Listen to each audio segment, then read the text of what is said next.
Imagine a world where logging into your favorite online platform means proving your age.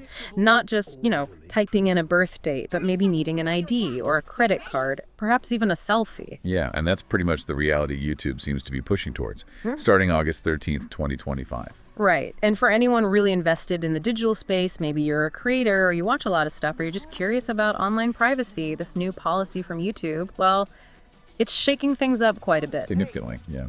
So today we're doing a deep dive into a whole lot of material from a creator called @DeepHumor. He's really meticulously documented and reacted to YouTube's upcoming AI age verification system across multiple videos, actually. Our mission here is to unpack his claims, take a look at how he interprets YouTube's official statements, and explore the personal experiences he shares on the platform. The goal is to give you a really comprehensive understanding of the challenges and, I guess, the implications of this new system, at least as he sees them. Okay, let's unpack this then. DeepHumor has put a ton of thought and research into this. It's pretty eye-opening stuff. Indeed. And what's really fascinating here is seeing how just one policy change can send ripples, through the entire creator ecosystem. Yeah. It raises these big questions about trust, about technology, about user autonomy. It forces us to think not just about the tech changes YouTube's putting in place, but also the human reaction, the broader implications for digital freedom, personal data, especially when automated systems get involved. Okay, so let's jump right into the core of it. The big date everyone's talking about is August 13th, 2025. What's the fundamental change YouTube is bringing in, according to DeepHumor's initial reaction? Well, the core shift, as DeepHumor lays it out, is that YouTube is moving past simply trusting the birth date you enter. Right. Instead, it's planning to use AI, artificial intelligence, to figure out a user's age. AI to guess your age. Well, not exactly guess. The AI isn't just making a random shot in the dark. It's designed to assess various signals from your activity on YouTube. Signals? Like what? Things like your search history, what videos you watch, your watch history, and even how long you've had your account, your account longevity. So this is actually a pretty significant technological leap for YouTube. They're moving from what was basically a passive trust model, they just accepted what you typed in, to an active algorithmic assessment of who their users are, demographically speaking. It's YouTube taking a much more proactive, data-driven role in identifying who's who, or maybe more accurately, who's how old. So they're looking at your whole digital footprint on their site to figure this out. Yeah. And DeepHumor gives a really vivid example of how he thinks this AI could, mess up, right? Exactly. He talks about how watching seemingly innocent stuff could actually trigger a misclassification. Precisely. DeepHumor emphasizes that things like an adult looking up, say, Minecraft videos, Pokemon videos, or Yu-Gi-Oh videos. Things lots of adults watch. Right. He argues that this could, theoretically, lead the AI to mistakenly classify that adult as a child. His point is that the AI might struggle, to tell the difference between a kid genuinely interested in that content and an adult maybe feeling nostalgic following gaming trends, or even a parent looking up stuff for their own kids. Yeah, that makes sense. Nuance is hard for AI. It really highlights the inherent complexity when AI tries to interpret, nuanced human behavior. Yeah. And the potential for what they call false positives, where the system gets it wrong. Okay, so if the AI does make that mistake, if it flags an adult as underage, what happens then? What's the recourse? What does YouTube ask for? Right, so if the AI decides a user is underage, and that user thinks, no, that's wrong, they'll get a notification. And they'll be given specific options to dispute that decision. Okay. According to DeepHumor, these options include providing a government-issued ID. Like a driver's license? Presumably, yeah, or a credit card. Or undergoing what YouTube calls video verification. Video verification, what's that involve? As DeepHumor explains it, based on his reading of YouTube's guidance, it's not just snapping a selfie. It's described as a prompt, where you look into your phone's camera and follow specific commands, like look up, look down. Oh, okay. To prove you're a real person moving. Exactly. To prove you're a real, live person. The ultimate aim, from YouTube's side, is to verify that you are, in fact, 18 or older. And DeepHumor's immediate reaction to this whole system, it's pretty strong, isn't it? He doesn't mince words. No, he doesn't. He calls it bullshit right out of the gate. States it quite bluntly, quoting here, "I do not like the fact that a lot of websites are going to be essentially requiring ID." Okay. His strong reluctance comes from this deep pervasive concern about handing over personal information to big platforms. He sees these practices as kind of shady attempts at data collection. Right, the data harvesting angle. Yeah, and he expresses a clear unwillingness to participate. And this really opens up an important question for all of us, right? What's the fundamental concern here? It's not just about age verification itself, but about the wider implications for data privacy. And crucially, the perceived accuracy or lack thereof and trustworthiness of these automated systems making such sensitive calls. Can we trust the machine? Basically, yes. And when you connect this to the bigger picture, it really speaks to this growing tension in society around digital identity, personal information, and the increasing demands platforms are putting on users. It's a big clash between, say, convenience or access and this deep-seated feeling of intrusion. And that deep distrust seems to really shape his advice for users, too. Moving on, DeepHumor draws a parallel to something YouTube did before the COPPA compliance back in 2020. How does he connect that older policy to what's happening now? And what advice does he give users based on that? Yeah, he very cleverly uses that 2020 COPPA update as a kind of tactical playbook for navigating this new AI age verification. Okay, remind us about COPPA again. Sure. So COPPA, that's the Children's Online Privacy Protection Act, it required YouTube creators back then to mark their videos as either made for kids or not made for kids. Right, I remember that. Big deal at the time. Huge deal. And the critical difference was that content marked made for kids lost significant features. Comments were disabled, you couldn't add them to playlists, and crucially, no personalized ads ran on them. Ah, okay. So DeepHumor suggests that YouTube's new AI system for age verification will probably analyze watch history in a similar way to guess a user's age. Makes sense. Therefore, based on his understanding, he advises users to actively avoid watching content marked made for kids. Why? To proactively build a watch history that clearly signals adult viewership to YouTube's AI. So he's basically suggesting a way to, like, game the system Yeah. by carefully managing what you watch to trick the AI. That's essentially it, yeah. He provides really specific, actionable examples, too. Like what? For instance, he points out that for official SpongeBob videos, they're marked made for kids, and importantly, the comments are turned off. Okay. But an iCarly video, maybe from like Nick Rewind channel, even though it might seem like a kid's show with a TVG rating, it might be marked not made for kids and have comments enabled. Ah, the comments being enabled is the key signal for him. That seems to be his logic. He explicitly advises watching the latter, the safe content, with comments on, and recommends avoiding official channels for shows like Phineas and Ferb. So where should people watch them then? He suggests looking for unverified clips, stuff uploaded by random users, because those are less likely to be officially designated made for kids. The idea is they might still have comments enabled, signaling adult content consumption to the algorithm. Wow, okay. He even goes so far as to suggest watching actual age-restricted content itself. Really? Yeah, to further push and nudge YouTube's AI towards classifying you as an adult, to reinforce the idea that, this guy's probably an adult in the AI's algorithmic mind. That's a fascinating strategy. I mean, it really makes you stop and think about how much of our online experience is shaped by these algorithms, doesn't it? It does. And it reveals DeepHumor's view of YouTube's AI not as this objective, untouchable judge, but as something you can potentially influence, maybe even manipulate through specific behaviors. Yeah, and what's truly fascinating there is the underlying assumption, right? That user behavior, even deliberately curating your watch history, can significantly sway an AI model that's supposedly designed to be objective. Right. Can you really train it that way? Well, that's the question. The key insight here for you, the listener, is that in this AI-driven platform world, the line between just using the platform and actively trying to manage your algorithmic profile gets really blurry. It forces people into this kind of strategic dance to protect their digital identity, their access. It hints at the whole black box nature of these AI systems. Yeah, you never quite know what's going on inside. Exactly. And the public's attempt to understand them, to navigate them, sometimes feels like trying to reverse engineer their logic. It's a proactive defense against what he sees as potential misclassification, showing this deep distrust in the AI's accuracy and this drive to get back some user control in an increasingly automated world. Now, even though he's strongly against the policy and offers this navigation advice.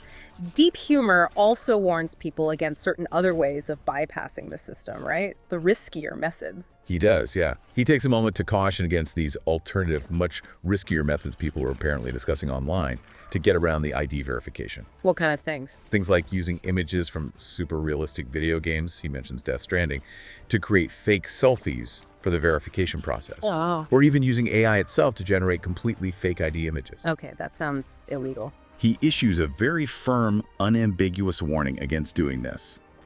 He highlights the potential illegality, stating flat out that using a fake image or ID is most likely illegal, especially since websites often bring in these rules because of actual national laws and regulations. Good point. And even more critically, for creators who get paid by YouTube, he emphasizes the severe risk. Providing false information to a platform that's paying you, he warns, could get into some legal trouble. Yeah, definitely not worth it. He also points out it's probably futile anyway. Trying to use AI to combat an AI system that's likely been specifically designed to detect exactly those kinds of fakes. Like an arms race you can't win. Pretty much. Modern AI fraud detection, especially for identity stuff, they're trained on massive, constantly updated data sets of real and fake images. They get pretty sophisticated at spotting digital manipulation or AI-generated fakes.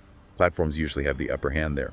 His advice is really pragmatic, clear, and simple. It's just not really worth the risk. So he's against the system, deeply against it, but he's also strongly against users getting into actual legal trouble trying to cheat it. That's an important distinction, I think. It is. It shows a more nuanced approach than just, outright rebellion. It's a desire for informed, safe resistance within this digital landscape.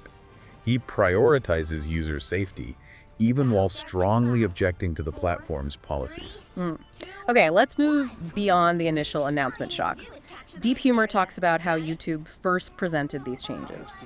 He says they framed it as just standard protections for teen accounts. But he claims his own digging revealed something much bigger, especially for creators. What did he find that got him so worried?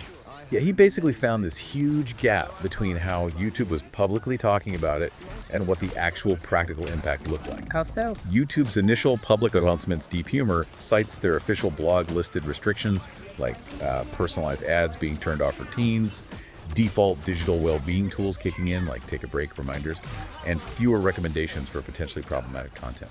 Okay, sounds fairly mild on the surface. That's what DeepHumor thought. He found those descriptions really vague and quite misleading. He argued they seriously downplayed the real extent of the limitations. He said, and I'm quoting him here, "It wouldn't just be them giving you nice little privacy reminders. It's also like you can't appeal content ID claims or external links in video descriptions." Ah, so much more functional restrictions. Exactly.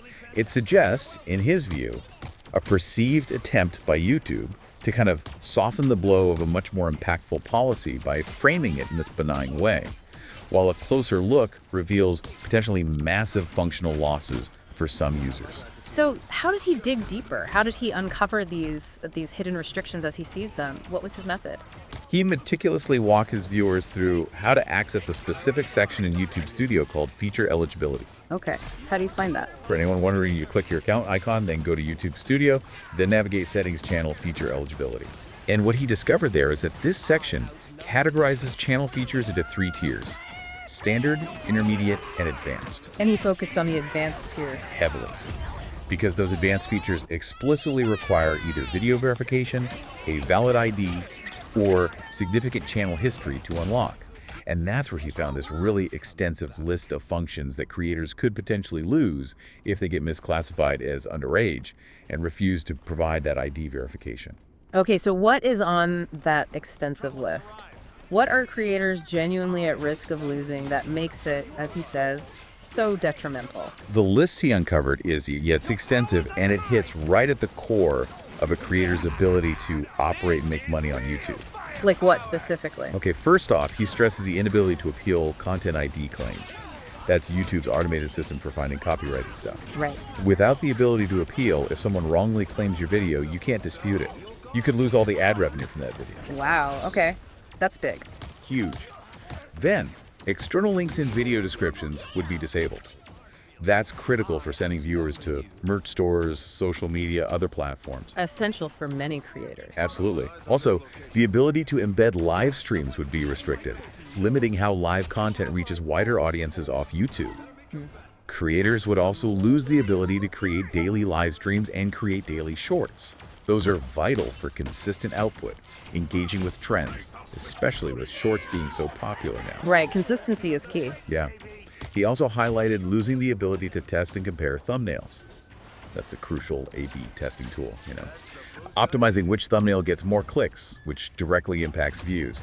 He even showed his own example using it for a PewDiePie video thumbnail. Okay, that's a very practical tool to lose. Very. Plus, creators would be limited in uploading more videos daily, restricting their content volume. And then what DeepHumor calls the most important one. Which is? Losing eligibility to apply for monetization. He states it unequivocally. You can't make money off YouTube anymore. So basically your channel is crippled as a business. That's the takeaway for creators, yes.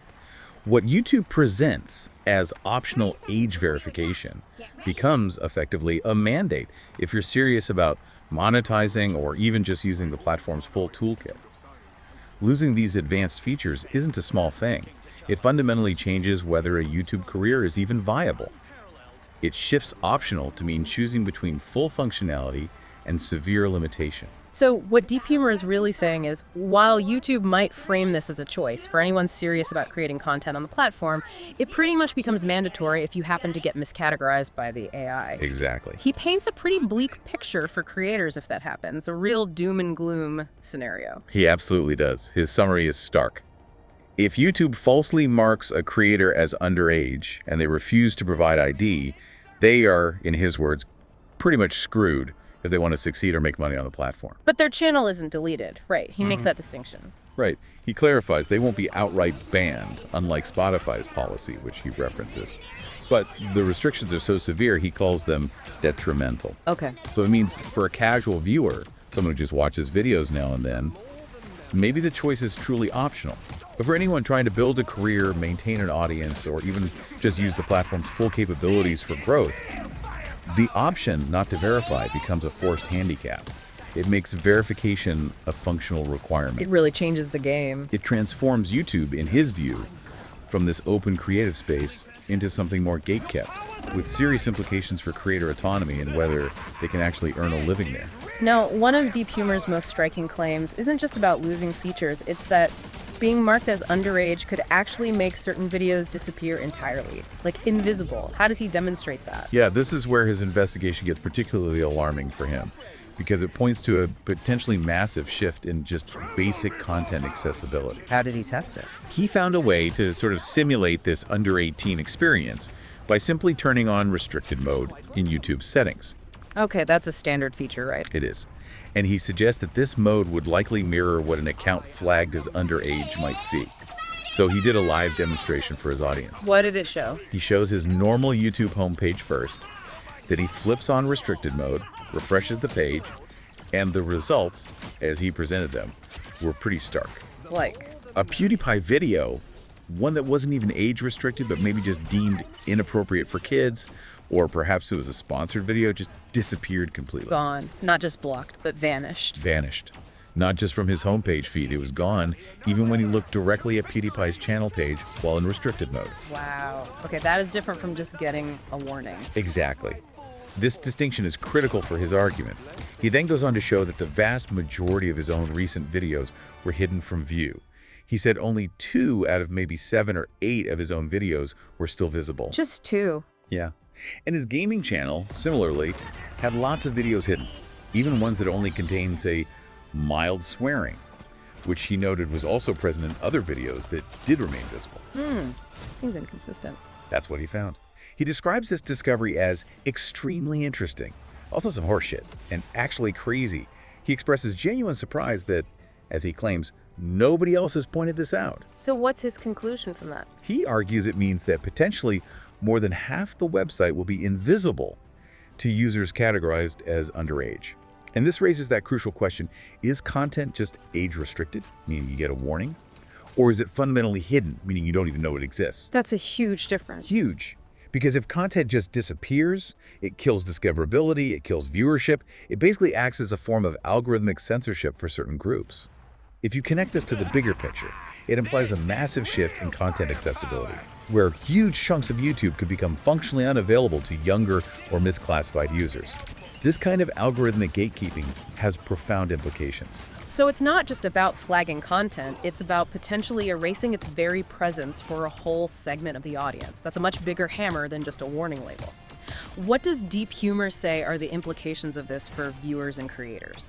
Well, for viewers, DeepHumor suggests that if you get marked as underage, you won't even be able to see certain videos, let alone click on them. So you miss uploads entirely. Yeah. He says you're probably not even going to know when your favorite creators upload if their specific content gets hidden by this mode. Your entire discovery pipeline gets severely limited, creating this potentially fragmented, incomplete viewing experience. And for creators? For creators, Yeah. he links it directly to potentially less views overall. Yeah. Because as he puts it bluntly, people won't even be able to fucking see our videos. It's a direct hit to their audience reach, their engagement, potentially impacting their growth, and definitely their monetization. Right. Fewer views, less revenue. Exactly. And he also points out this perceived inconsistency he found. He notes that sometimes extremely suggestive thumbnails might remain visible in restricted mode, while his own videos with just mild swearing disappear. Which makes no sense to him. He finds it baffling, calls it blatant bullshit, and it raises questions for him about YouTube's content moderation criteria. Is it arbitrary? Is it flawed? This perceived inconsistency further erodes trust in the system's logic for him. Okay, so YouTube, naturally, has issued statements defending these changes.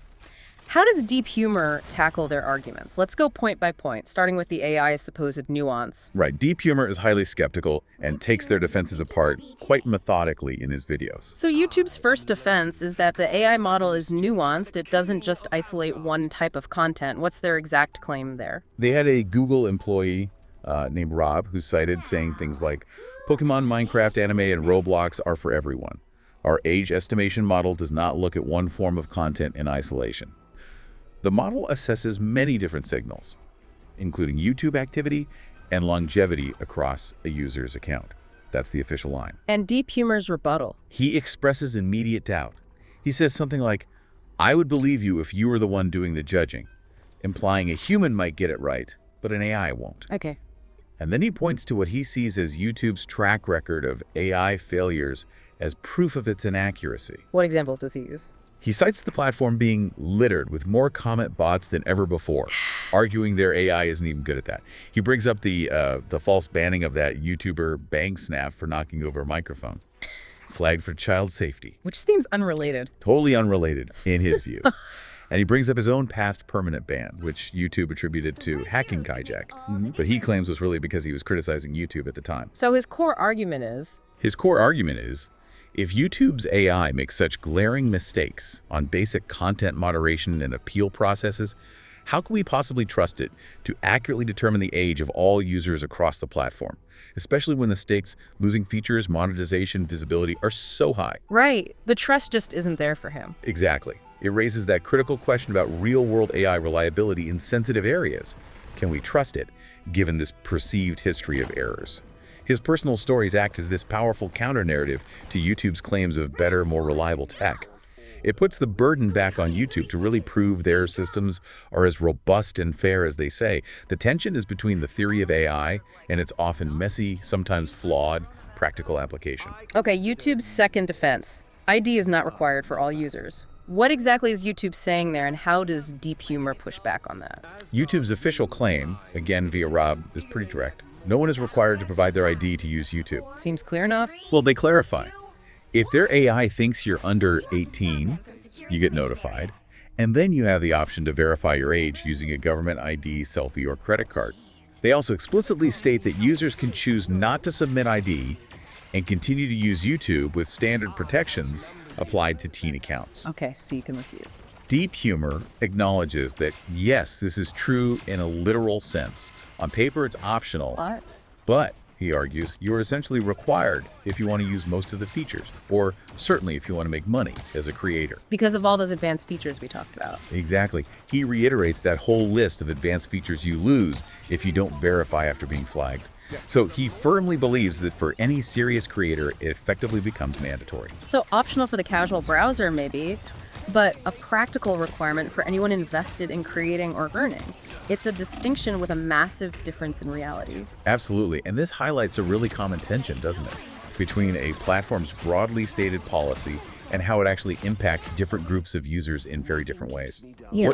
What's maybe a minor inconvenience for someone just watching videos casually becomes this huge barrier, maybe even an existential threat, for a content creator whose entire livelihood depends on having access to the platform's full set of tools and monetization options.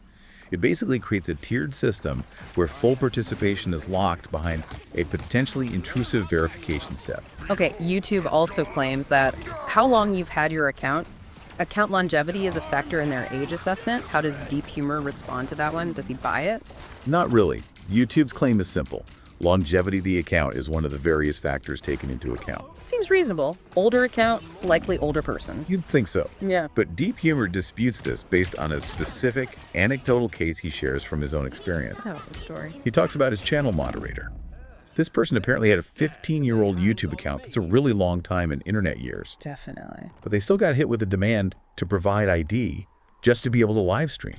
Not even for watching age-restricted stuff, just for streaming. Despite having a 15-year-old account. Yep. So DeepHumor says this statement already seems a little bit disputed. He implies that even having a long-standing, seemingly adult account history isn't necessarily going to protect you from these new verification demands. So the signals aren't straightforward. It seems not, or at least not always decisive. This gap between the policy statement, longevity matters, and the actual user experience, my 15-year-old account still got flagged, is a major point of contention for DeepHumor. Yeah. It suggests either the AI isn't weighting longevity very heavily, or maybe the policy isn't being implemented quite as intended, leading to frustration and this feeling of, well, betrayal among long-term users. Okay, another claim from YouTube. Their AI can account for parents watching with their kids, co-watching. How does DeepHumor react to that specific claim? He openly questions the technical feasibility of this rather subtle claim. YouTube says their model helps correctly account for instances of parents or caregivers watching together with kids. How would they even know? That's exactly DeepHumor's question. He asks quite pointedly, how in the fuck are they going to actually determine if you are watching a video with your kids? Yeah, good question. He speculates maybe it's possible on something like YouTube TV where viewing habits might be tracked differently per profile, but generally he expresses total ignorance about how AI could possibly figure out this complex social situation without more direct, real-time information from the user. It really does feel like a leap of faith, doesn't it? Trusting an algorithm with something so nuanced. How does an algorithm tell a parent from a child watching the same screen? Exactly. And this claim for DeepHumor really exposes what he sees the inherent limits of current AI.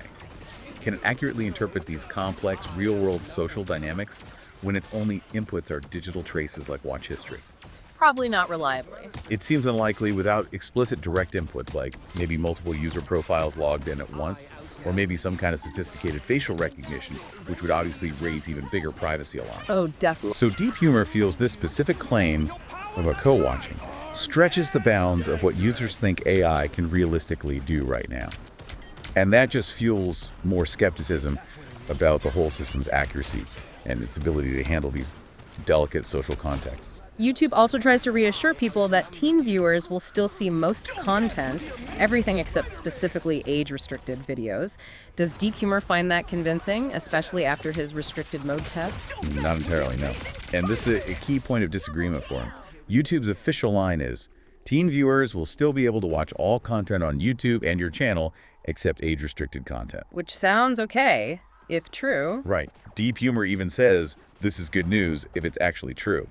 But he implicitly and pretty strongly questions its accuracy. Because of his test. Exactly, because that claim directly contradicts his own restricted mode demonstration, where, as he showed, videos that were not officially age-restricted still disappeared from view for him. They didn't just show a warning, they vanished. So his personal testing suggests a much broader content visibility problem for younger or misclassified users than YouTube's official statement implies. It leads him to believe the platform's reassurance might not actually reflect the reality of the user experience under these new rules. And what about YouTube's defense that they're safeguarding teens through recommendations? limiting repeated suggestions of potentially problematic content. Ah, yes. Back in November 2023, YouTube said they launched safeguards to limit repeated recommendations of certain video categories. Things that might be, quote, innocuous in a single view, but could be problematic if viewed in repetition for some young viewers. Like what? Examples they gave were content idealizing extreme fitness or social aggression or delinquency, things like that. Okay. Sounds like responsible platform management on the surface. How does DeepHumor react? He strongly argues against YouTube taking on this kind of role. He contends that YouTube should not focus on raising children as a website. Interesting stand. Yeah, he firmly believes parents and guardians should be solely responsible for monitoring what their kids watch online. He says, and I quote, "If I'm 5 years old and I go see something bad on YouTube that's not YouTube's fault, that's my fucking parents' fault." Okay, strong words. Very. He labels this approach by YouTube a slippery slope and asks, where does this stop? He sees it as an overreach into parental responsibility. And this really highlights a fundamental philosophical debate, doesn't it? Responsibility in the digital age. Who ultimately should be safeguarding minors online? Is it the platform's job or the parents? Just a huge tension. The huge tension between perceived protection on one side and perceived overreach or even censorship on the other. DeepHumor's argument leans heavily into individual parental responsibility. He sees these platform-level interventions as encroaching on that role, and he questions the whole point of having YouTube Kids if the main platform is also trying to, as he puts it, raise children. Beyond these specific defenses, DeepHumor also flags some conflicting information from YouTube itself about the accepted verification methods. What's the confusion there? Yeah, he points out what he sees as a concerning lack of clarity across YouTube's own communications about exactly what forms of age verification are accepted. How so? He observes different things being mentioned in different places. Reports from YouTube employees, official blog posts, the settings within YouTube Studio itself.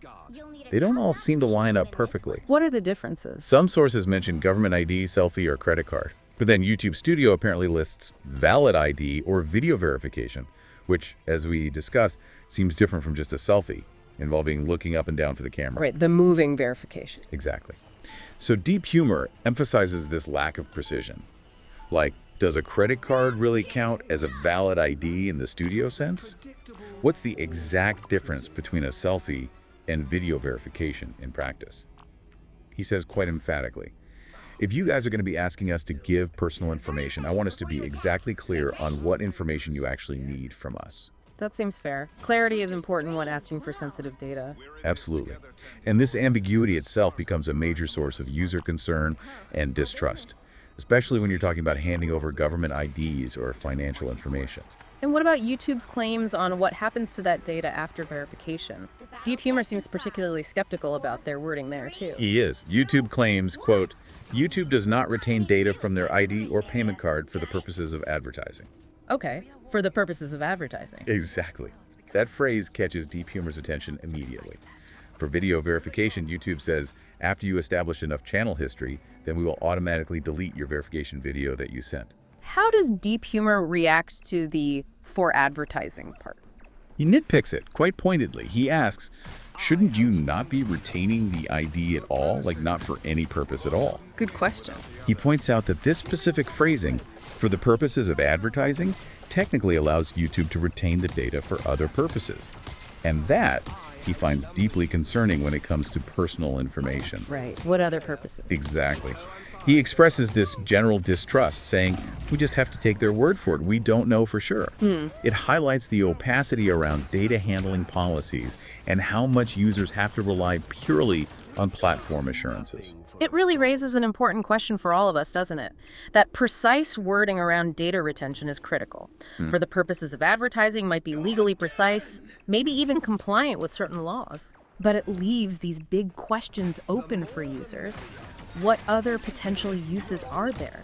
How long is it stored for those other purposes? Who else might get access to this data? This ambiguity just fuels distrust, especially with sensitive stuff like IDs and payment cards. it fosters this sense of vulnerability. Well said.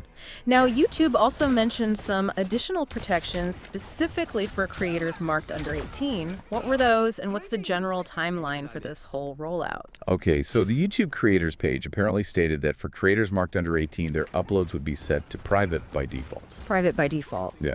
And DeepHumor immediately questions, can those videos ever be unprivated? Or is that content effectively just locked away from public view forever? Big question mark there. Anything else? They also mentioned restricting the ability for these accounts to earn money from GIFs on vertical live streams. YouTube apparently stated they expect limited impact from most creators from these specific changes. Limited impact. Okay, and the rollout. It's set to be gradual, starting in the U.S. over the coming months, kicking off August 13th, 2025. This gradual rollout suggests, a phased approach, maybe allowing the platform to monitor and adjust as they go. Yeah. But it also means the full impact won't hit everyone all at once. Right. Okay, so how has the wider community reacted to all these explanations from YouTube? And how does DeepHumor characterize YouTube's response to the backlash? Because there has been backlash, right? Oh yeah, significant backlash, according to DeepHumor. And he describes YouTube's responses as, frankly, terrible and pretty predictable. What were people complaining about? Users were criticizing YouTube for, in their view, failing to address more widespread pressing issues, things like the constant bot comments, the Bitcoin scams, the persistent porn ads, while seemingly pouring resources into this age verification system instead. A matter of priorities, basically. Yeah, that's how many users framed it, yeah. DeepHumor notes that the replies from Team YouTube on social media were often generic, felt automated, and frequently just told users to report the problematic content themselves. Which he sees as dodging responsibility. Exactly. As deflecting responsibility from the platform itself. He quotes one user directly stating, "Your system never gets it right," calling out the persistence of scam ads despite reporting. DeepHumor points out the irony here. He says, YouTube's copyright system is highly abusable. Their algorithm changes stink, according to many creators. Yet here they are promoting their better technology for age verification. This contrast creates this perception of misaligned priorities, a lack of genuine responsiveness to core user complaints, leading to more frustration and deepening the distrust within the creator community. Okay, so beyond analyzing the policy itself, DeepHumor weaves in this really powerful narrative about his own experiences. He claims YouTube is actively targeting him because he's being so critical. What's his evidence for this active silencing he feels he's experiencing? Yeah, this is where his argument gets intensely personal and emotionally charged. What happened? He received what he describes as a child safety community guidelines warning. But here's the kicker. It was for a video he'd uploaded 9 months earlier. 9 months? 9 months prior. The video was titled, "The Angriest Argument on Twitter." He explains the content was basically him discussing a Twitter thread about a guardian disciplining a misbehaving child. Yeah. Something he says he had to phrase really carefully, even back then, to avoid warnings. Okay, so what's the significance of the timing? The irony he points out is when he got the warning. The video had apparently been approved, even monetized for 9 whole months without any issues, but it only became a violation, according to him, after he started heavily criticizing YouTube's AI ID verification system. And his appeal. His appeal against this warning was, as he recounts it, quickly rejected. And he connects this to other creators too, right? To bolster his claim about AI inaccuracy and maybe even targeting. Yes. He brings up the case of BangSnap, again that other YouTuber who got a child safety violation and was banned for 4 months, apparently just for knocking over a microphone during a stream. An act DeepHumor argues has absolutely zero connection to child safety. So his argument based on these experiences is... His core argument, rooted in these personal stories, is basically, if YouTube's AI can make such glaring mistakes on existing content, and if appeals are just quickly rejected without, in his view, proper consideration, how can anyone trust the same system to accurately determine the age of all users? He sees it as deeply flawed, potentially biased, and calls it, in his words, bullshit and corruption at its finest. Wow. That's strong language. It is. And this personal narrative of perceived injustice becomes a really powerful element in his overall argument. It frames the AI system not as some impartial, objective judge, but as a potentially flawed, maybe even retaliatory tool, especially when a creator dares to criticize the platform. The question of corruption, as he puts it, gets amplified by these personal experiences, leading to this profound distrust in the platform's motives and the integrity of its automated systems. It shifts the conversation from just policy critique to allegations of selective, unfair enforcement.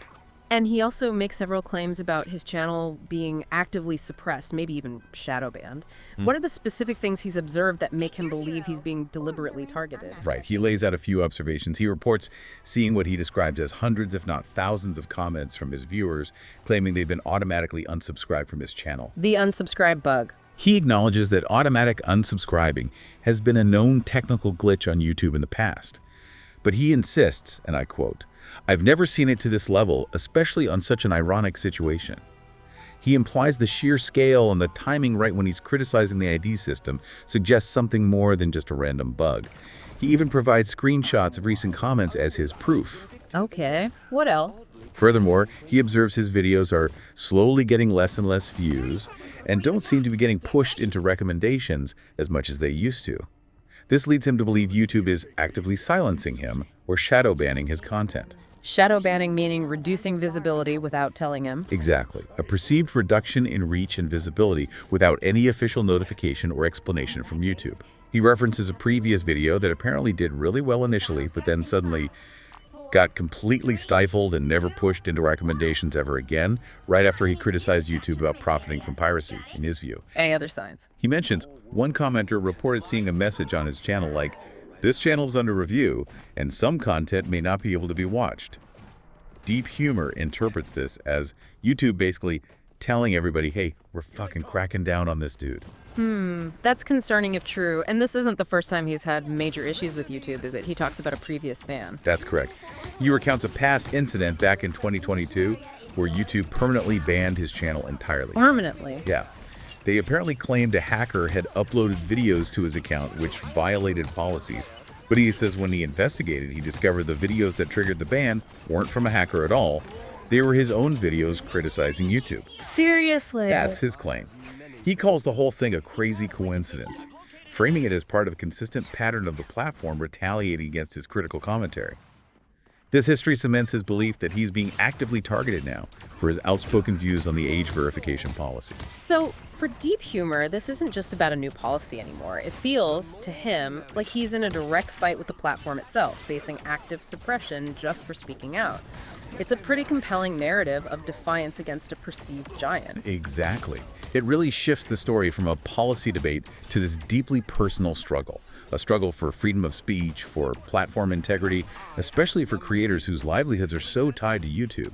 And this perception of being targeted, whether it's factually accurate or not, can definitely have a chilling effect on other creators, maybe making them hesitant to speak out for fear of similar consequences. And finally, DeepHumor kind of zooms out.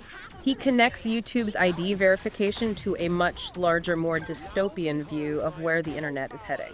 What are his main points there? And what's his passionate call for unity among creators? Yeah, he sees this YouTube policy not in isolation, but as part of a bigger, worrying trend towards increasing control and data collection online. How does he connect the dots?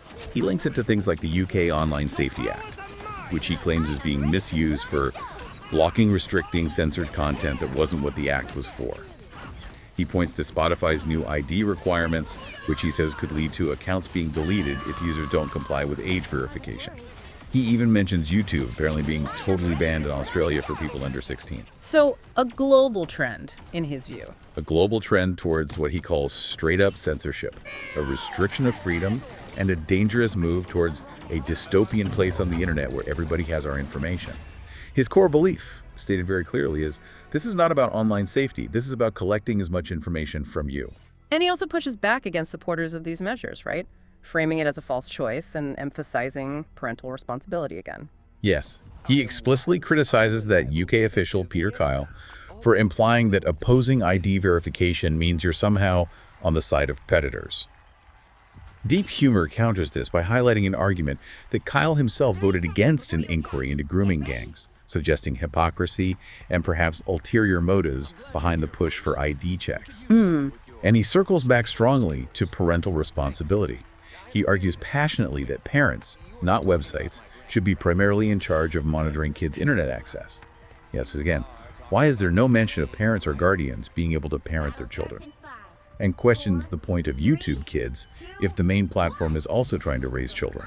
Does he mention the impact on other creators? He does.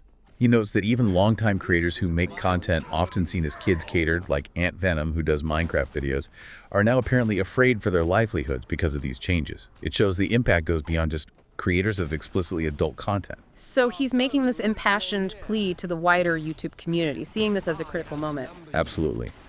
DeepHumor directly pleads for the big YouTubers. He names Markiplier and Jacksepticeye to speak out against this policy. He reminds viewers of their past activism on other YouTube issues. Why does he think they could make a difference here? He believes that unlike the COPEA regulations, which were mandated by U.S. law, this specific YouTube age verification decision isn't legally required in the same way. He argues this makes it a battle the community could potentially win if they unite, if they protest loudly enough. But he sounds pessimistic about his own future on the platform. Very much so. He expresses this profound sense that his own channel's time on YouTube is numbered. He feels like he's filming my own eulogy because he's been so outspoken. He actually urges his viewers to follow him on Twitter and his separate gaming channel just in case his main account gets removed, highlighting this deep-seated fear of being silenced. So yeah, for him, this isn't just about privacy settings, it's about the whole future of online freedom and who really holds the power, who controls our digital lives. Ultimately, DeepHumor's whole journey, as he presents it, really illuminates this fundamental tension. As platforms demand more personal data, often claiming it's for safety, users like him are left grappling with what feels like an erosion of their autonomy, the confusing opacity of AI systems, and a potential chilling effect on free expression online. So we've really taken quite a comprehensive journey there through DeepHumor's perspective on YouTube's AI age verification. From that initial announcement right through to his detailed critiques and those deeply personal experiences of feeling targeted by the platform. Yeah, we've seen how he perceives the system's reliance on AI as, well, fundamentally flawed in his eyes, leading to these worries about misclassification, the real scope of feature restrictions for creators, and even potential algorithmic suppression. Right. And those nuances around data retention policies, the wording, and what optional verification truly means for different users, those emerged as really significant points of friction, just fueling a broader distrust. Definitely. And we heard his powerful narrative, didn't we? About feeling actively targeted for his criticisms. It paints this picture of a creator fighting not just a specific policy, but potentially the platform itself. A fight he clearly feels is symbolic of a much larger battle for digital freedom. Indeed. His call for more community awareness, for a united front from creators, it really reflects this broader desire among users and creators everywhere to have a meaningful voice, to help shape the platforms they depend on. It highlights that ongoing tension between platform control and user autonomy in this digital age. So as AI keeps getting more integrated into our digital lives, managing everything from what videos we see to how we identify ourselves online, it really makes you wonder what new responsibilities fall on both the platforms and us, the users. That's the big question. And in a world where these AI systems are making crucial decisions about our online access, our identity, how can we ensure there's transparency? How can we ensure accuracy? And how can we guarantee genuine recourse when things inevitably go wrong? It definitely leaves us with a lot to think about regarding the future of our digital identities and our freedoms online. Your dog is suffering.